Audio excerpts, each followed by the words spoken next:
Hindi yan para sa interest ni Kimi tsaka ni Paolo, pero doon sa interest nilang dalawa na mapaamin at mapatunayan na tama yung hinala nilang meron talagang Kim-Pao na relasyon. Napaka-basic kahit grade 1, magigets yun eh. Silang dalawa hindi nila magets. Oh, cute lang. Ay, cute lang. Hello. Oh, diba? Di ba katabi mo tapos nilalaglag mo? Oh, Hello.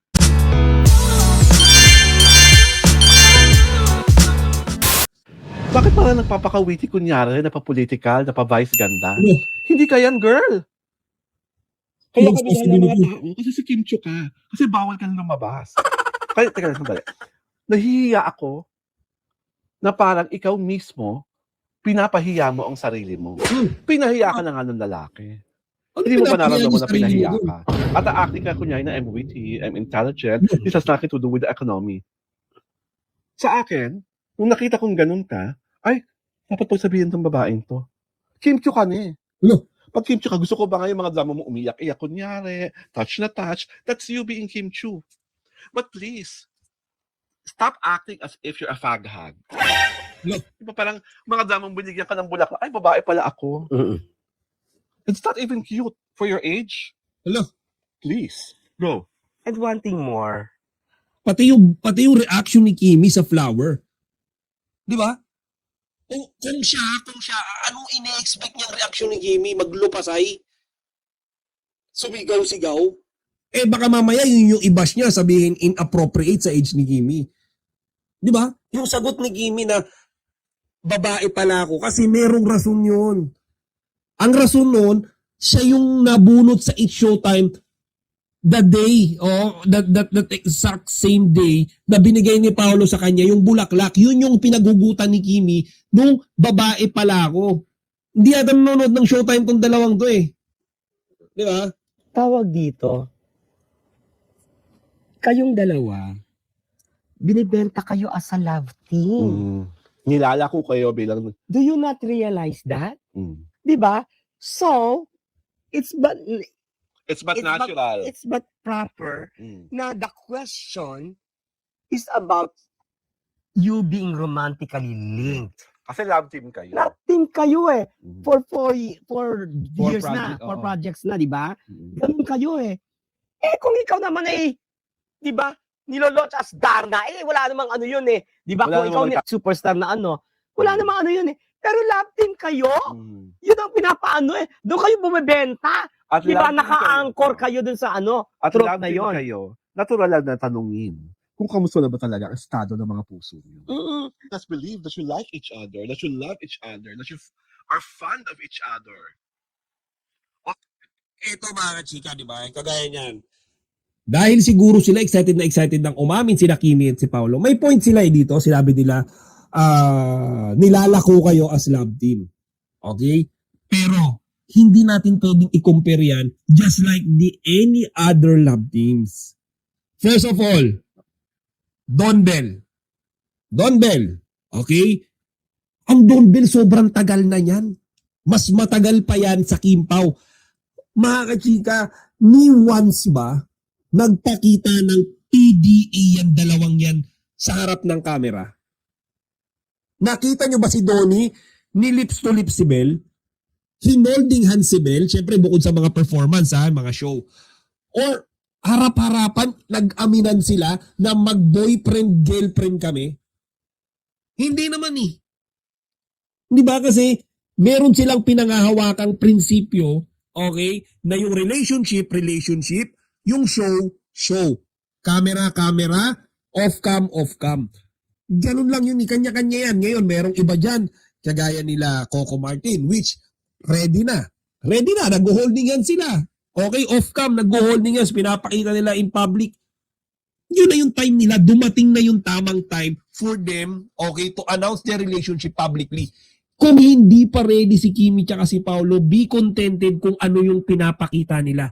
Bakit hindi pa ba sapat na kapag nagpe-perform sila, nag-hug sila sa isa't isa, nagtitinginan, ng malagkit, Paolo, inaalalayan si Kimi, naghahawak ang kamay, nakaakbay. Hindi pa ba sapat yun? Kumbaga, Paolo gave Kimi a bouquet of yung flower na yon no Valentine's. May iba bang binigyan si Paolo?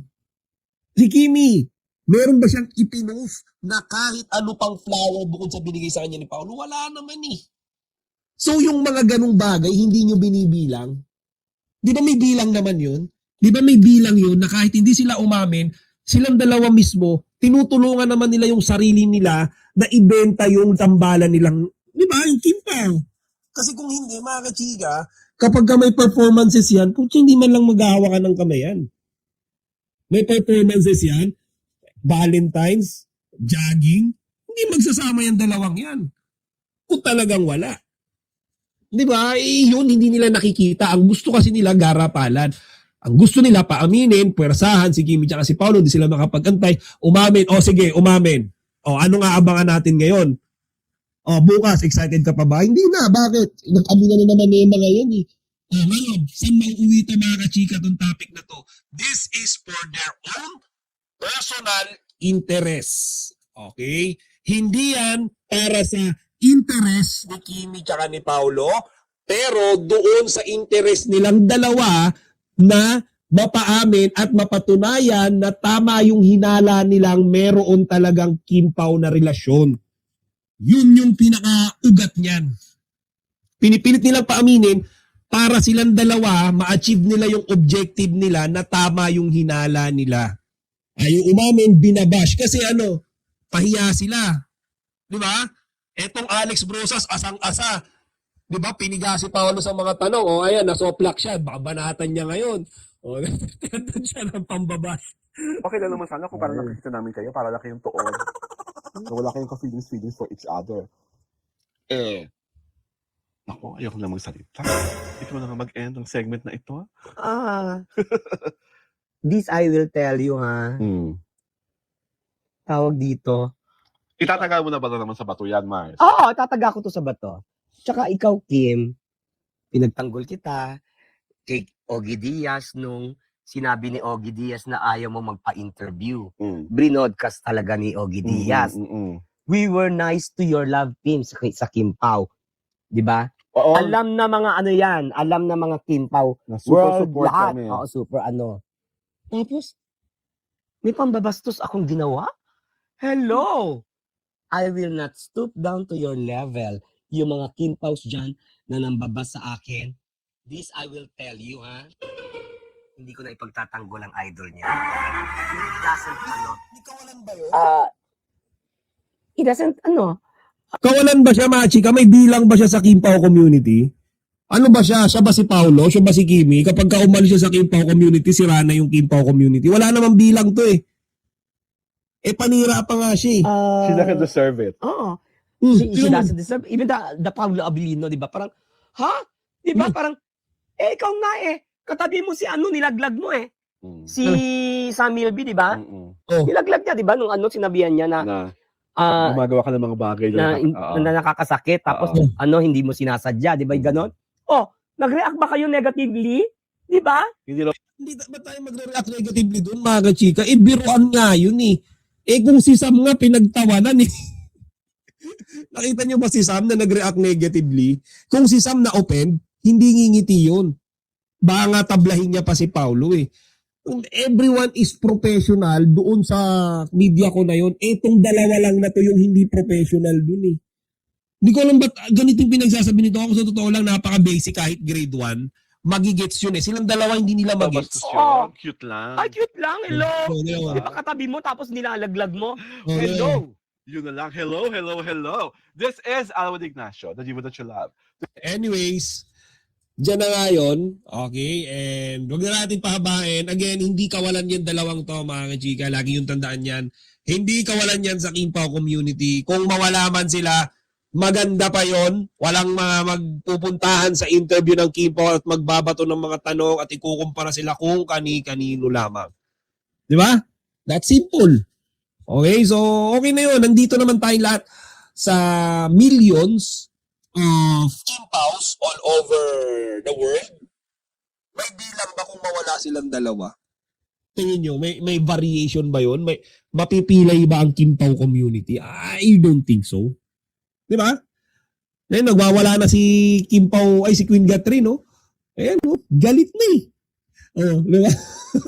Ay, nako, batang gimay natake nila. What about others, 80s? Anong ibig sabihin yan? Yes, sikat. Other artists. Kitty Bell, syempre, para ma-viral ang vlog. O, di ba? Pinapalo ko itong dala ito, pero nakanpalo ko ng pangit ang ugali ko mo. Hindi nasunod ang gusto nila, grabe mambash. Totoo yan. Sobrang agree ako sa Madam Merlinda. Perky, hindi nasunod yung gusto nila or hindi nila narinig yung mga sagot na gusto nila or tinabla sila ni Paulo, ayan, nagmamaktol. Para mga bata hindi binigyan candy. Di ba?